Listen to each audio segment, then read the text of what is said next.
Good morning, everyone.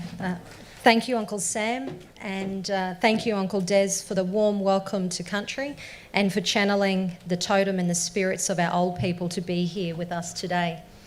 Of course, I'm extremely proud of our family connection to Cherbourg. Of course, I just want to clarify, our family aren't traditional owners. We're not Waka Waka people.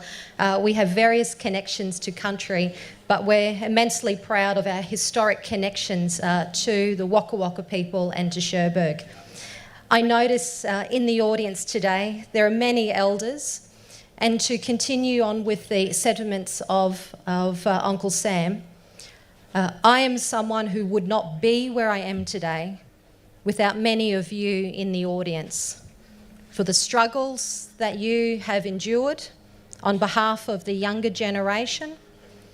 And so therefore I'd like to pay my absolute respects to those old people who are here, but most importantly to those old people who have passed away, who have allowed us to follow in their footsteps. In particular, I'd also like to acknowledge the matriarch of my family line, Aunty Cleary. Happy birthday for yesterday, 80 years. And she gets better with age. And of course, many other elders who have been, who are a part of my family. December last year, I received an unexpected phone call.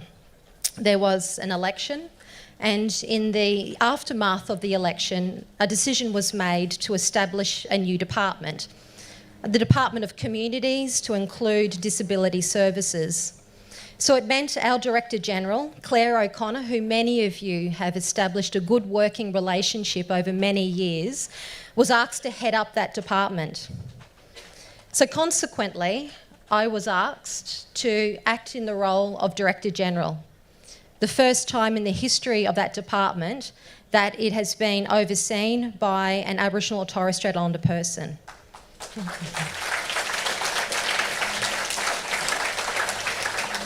Now, I must say, I'm only acting in the role, and you know, with us mob, we say acting, main actor. So for as long as that I'm the custodian of this role, there is a selection process, and whoever is meant to be the Director General going forward, I believe then it's the decision of the old people. But at this point in time, I've got the tremendous honour of being the main actor and being the custodian of this role. But the interesting thing was when I received that phone call to say, can you please step up into this role for the period of time, as many of you know, my mother, Leslie Williams, who is familiar with sort of records from the past legislation, she reminded me, she said, Bub, did you know that this is actually the anniversary, 1897, when the Aboriginal Protection Act was assented to? So as you know, that piece of legislation formed the role of the Office of Chief Protector of Native Affairs. And it's that role which is the ancestor of the role in which I'm acting in today. So as much as today is about the past, and rightfully so, it also is an opportunity for us to pause, to think about the impacts of the past on our present, but also to gain some hope about the future. So I'll touch on that in a little bit. But I know I wasn't, although I'm acting in this role, I know that the invitation to speak today wasn't sent to me. It was sent to the Deputy Premier, Jackie Trad, who many of you have had a long working relationship with. And I know as the member for South Brisbane, Jackie, as you know her as, has participated in many of the link-up events over the years, and she has remained committed to your work. Unfortunately, Jackie couldn't accept the invitation to appear today because today is the opening of Parliament. And so she sends her best wishes, and she's asked me to speak on her behalf and to make and to share with you the following message. She says, Earlier today, I participated in a flag-raising event at Parliament House, which was held to acknowledge the 10th anniversary of the National Apology to Australia's Indigenous peoples. The National Apology has become a defining moment in Australian history and has been a catalyst for change and reconciliation. This is a deeply personal journey undertaken by thousands of First Nations Australians. It remains a significant step in the healing process for thousands of Australians' First Nations peoples. Over the past 10 years, the Queensland Government has worked to close the gap in Indigenous disadvantage. We are making some progress, but much more needs to be done. Now is the time for truth-telling, healing, and continued action towards reconciliation. But having respectful conversations and sharing stories like these, we better understand our shared past to work together towards reconciliation. I just want to pause now and for us to reflect collectively on the Deputy Premier's words about working together. This morning at the flag-raising ceremony at Parliament, the Deputy Premier spoke a little bit about those words, about working together. And she gave it some context. In the audience was a mixture of parliamentarians, so her ministerial colleagues, as well as senior members of government.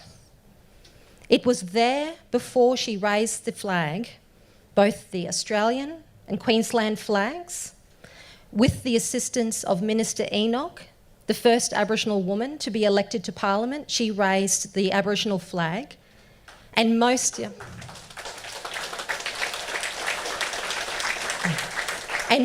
significantly today, the person who raised the Torres Strait Islander flag and will make her first speech in Parliament is Sister Cynthia Louis, the first. Thank you. Yep.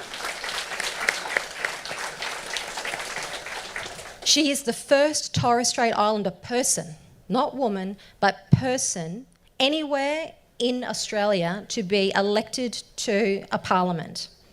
And so today, on the anniversary of the 10th anniversary of the apology, Parliament in Queensland is opening with representation through the most democratic process we have in this country, both an Aboriginal and Torres Strait Islander members of Parliament.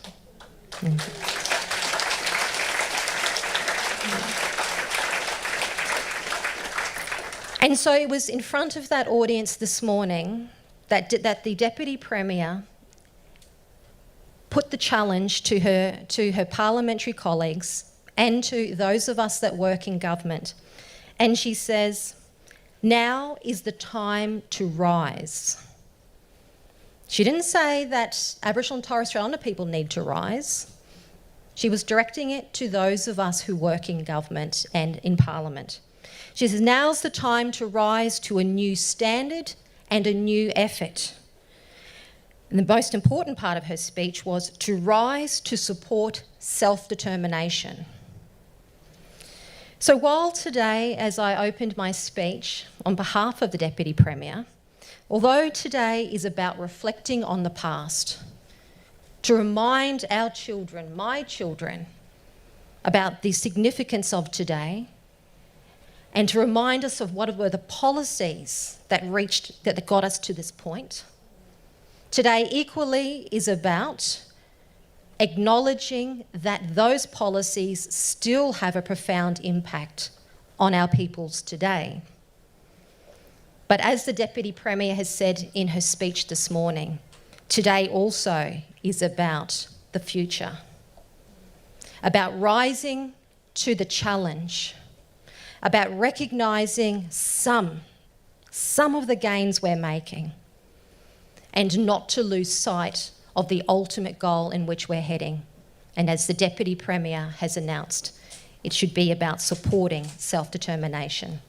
So thank you very much, my colleagues, my aunties and uncles. Again, I send my deepest apologies on behalf of the Deputy Premier.